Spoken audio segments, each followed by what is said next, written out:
Was that you? That's him. All right, let's do this. Tomas Haake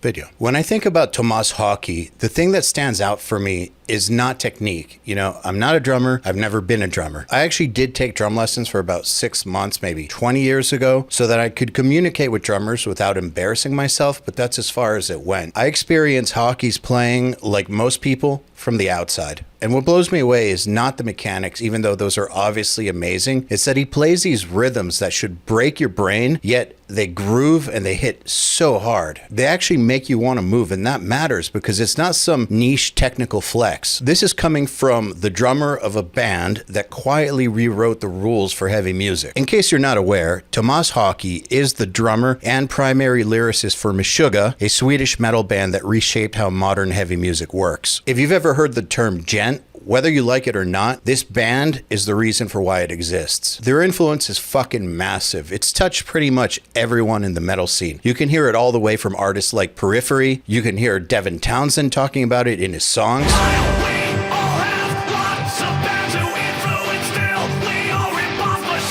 And it's even reached some really unexpected places outside of the metal world. Tomas Haake, I always say his last name wrong, is the drummer. I went down there and like every drummer that I loved was at that show because it was like watching like David Tell comes to town and we all want to go see David Tell. This is the drumming version of it. So yeah, this goes way deeper than just drummers geeking out about technique. And that's why I want to talk about this from my perspective. For those who don't know me, I'm Eyal Levi, CEO of URM Academy. I've been a producer and guitarist in my band Doth since the late 1990s. And I've spent most of my adult life obsessing over why some heavy music works and other heavy music feels like homework. If your music is impressive, but it doesn't make people move, it's already failed. Now, one of the things that sets Tomas Haake apart from almost everyone else is the hypnotic effect of his playing.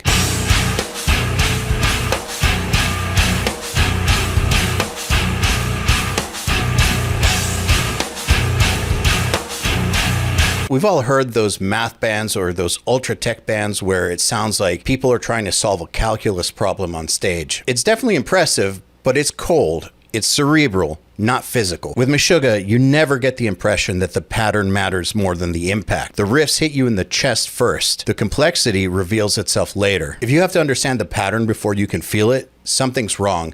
And that's what most people miss. Haake figured out how to let insane complexity exist underneath something primal. The math is there, but it's hidden behind heaviness, repetition, and groove. It never feels like style over substance. It just so happens that the substance is extremely advanced. And this is where most technical bands lose people.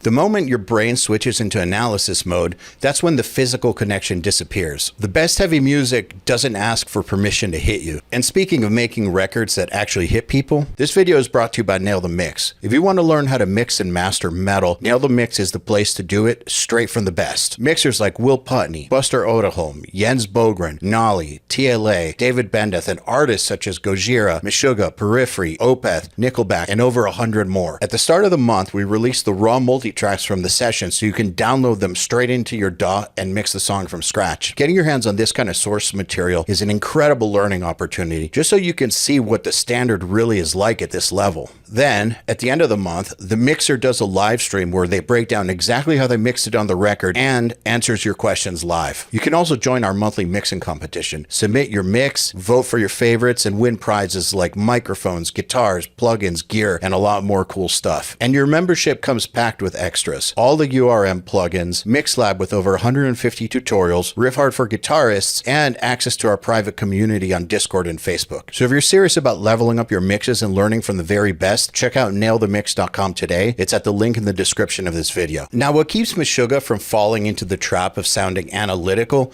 instead of physical is one simple thing. You feel their music immediately and you lock in. And the reason for that is obvious once you understand how their rhythms are built. The reason this works is the steady underlying pulse. While the guitars are doing jagged and angular patterns, Tomas is almost always anchoring the music with a stable pulse, using his hands on the hi-hat or cymbals. And most of the time, that pulse lives in 4/4. Think of it like sitting at a traffic light. Your turn signal is blinking at a constant rate. That blink never changes. The car ahead of you also has its blinker on, but it's blinking at a slightly different speed. At first, they line up, then they slowly drift apart, and if you wait long enough, they eventually line back up again. Nothing sped up, nothing slowed down. They were just running at different cycles. Nothing feels chaotic when there's something stable underneath it. And that's what's happening rhythmically with Meshuggah. You can hear this perfectly in Dancers to a Discordant System. Pay attention to how the cymbal pulse stays locked in and constant while the guitars slide across the bar until they finally snap into place again.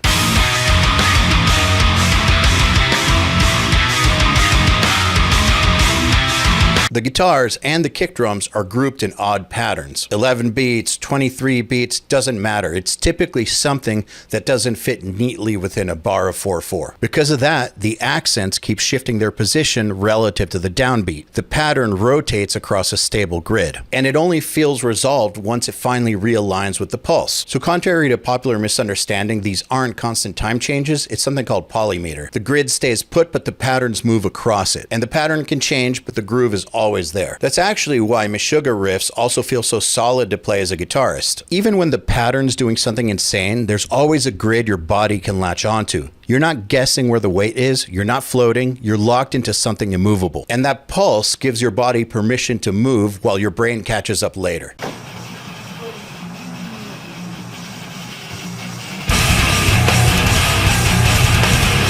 Now here's something that doesn't get talked about nearly enough. Tomas Haake has almost no ego surrounding his playing. On the album Catch 33, the drums were fully programmed.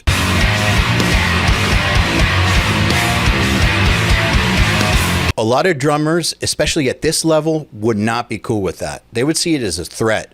Tomas was fine with it. And you know, partially it's because of a hand injury, that's true. But at the end of the day, the song mattered to him more than the optics. Most musicians protect their identity, Tomas protects the song, but here's the catch. Those parts were written in software, and software doesn't care if something is physically awkward. It doesn't care about ergonomics, it doesn't care whether a human body would naturally choose that motion. Tomas then had to go back and learn how to physically execute parts that were never written with human limitations in mind. That translation from machine logic back into human movement is the entire point. He didn't play like a machine because he was rigid. He trained himself to be so consistent that his body could deliver exactly what the idea demanded every single time. That's why his playing feels mechanical without ever feeling lifeless. The precision is extreme, but the intent behind it is completely human. The machine came first, the human adapted. And then there's his stamina. You know, tracks like Bleed aren't impressive because they're fast, even though it is really fast. I mean, lots of people can play fast for a bar or two, but Bleed just doesn't let up, and it goes on for like 7 minutes.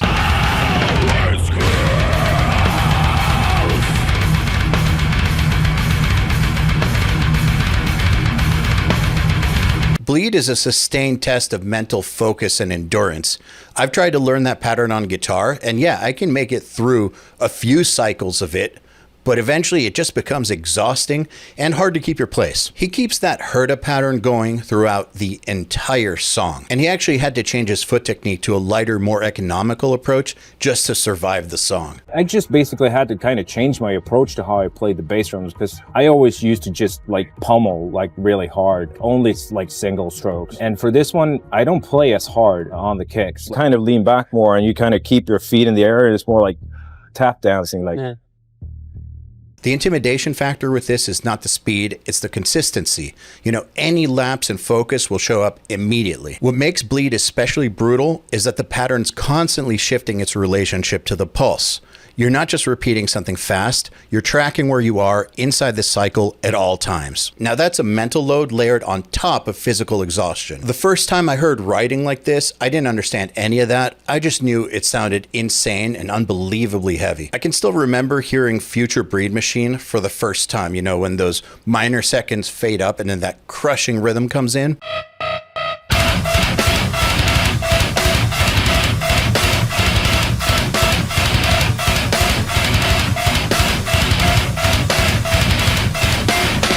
If you really listen to it, it's not straightforward at all, but it hits so hard that you just don't care. You're in it before you understand why, and that was pretty much everyone's reaction when it came out, just this collective feeling of disbelief. And that's also why Tomas was treated differently than most metal musicians outside of metal circles. Back in the day, a lot of high-level jazz and fusion drummers dismissed blast beats and double bass as unmusical. They saw it as superficial. I don't agree with that, but that was their perspective. But for some reason, they always gave Tomas the pass, and I'm guessing that's because they recognize his insane musicality and skill. From talking to a bunch of them over the years about this, it was clear that they realized pretty quickly that even they couldn't fully explain what he was doing, and this is coming from people who are deep into complex music. He proved that repetition could be more destabilizing than constant variation, and he showed that mathematical precision doesn't have to kill soul. He laid the groundwork for an entire generation of bands and many aspects of modern production, especially through his work on Drum Kit from Hell, which normalized the idea that programmed percussion could be a legitimate creative tool. You know, there was a time period where programming drums in metal was absolutely taboo and verboten.